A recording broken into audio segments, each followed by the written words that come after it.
What's up, guys? Welcome back to 5 Minutes of Faith. My name is Stefan, and I'm the owner of Onward Coaching, which is a men's personal development program designed to help men reconnect with their faith, rebuild their confidence, and we do that through community and our P4 method. Today's scripture is John 13:7. Let's dive in. John 13, verse 7 says, "What I'm doing you don't understand now, but afterwards you will." And this is Jesus talking here.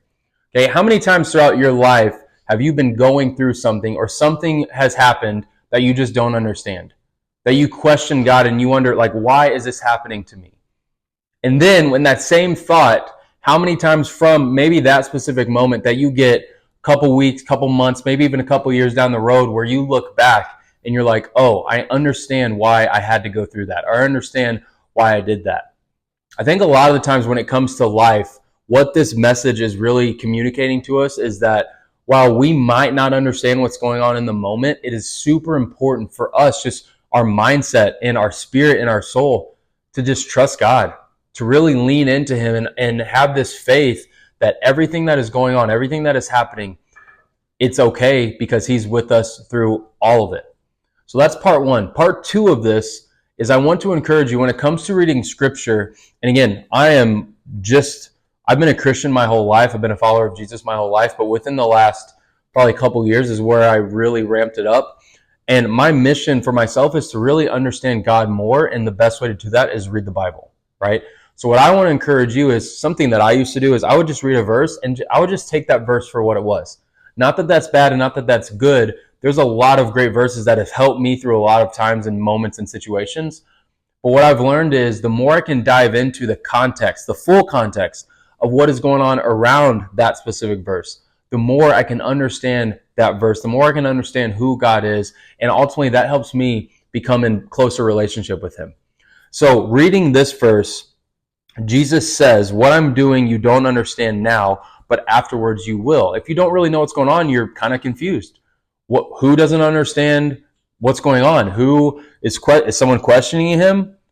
So what I would encourage you to do is read before and after to have a good context. And just to give you an overview, what's going on here is this is not long after the Last Supper. Jesus is with His disciples, right?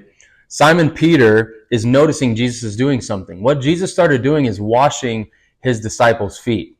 So this is the guy that has been performing miracles, saving people, helping people, raising people from the dead, doing all these crazy things. And now he's on his knees washing His disciples' feet. In Simon Peter's head, this kind of seems backwards. He's like, why are you doing this? He even asked him, are you going to wash my feet?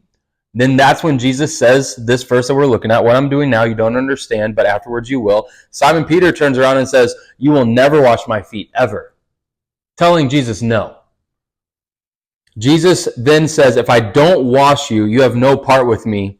Simon Peter said to Him back, "Lord, not only my feet, but also my hands and my head." So he goes, okay, well, I don't want to be apart from you. I want to be as close to you as I can. So wash my feet, wash my hands, wash my head. Because if that means I'm closer in connection with you, whatever that means, I want to be that way. And I love also, if we fast forward a little bit down to verse 14, Jesus says, "So if I, your Lord and teacher, have washed your feet, you also ought to wash one another's feet. For I have given you an example that you also should do, just as I have done for you." What's He say there? He says, "I have given you an example." So we learn two things. We learn a couple of things. Number one, that no matter what's going on, we have to trust God and trust that what He is doing and what's going on will work out according to His plan and His will.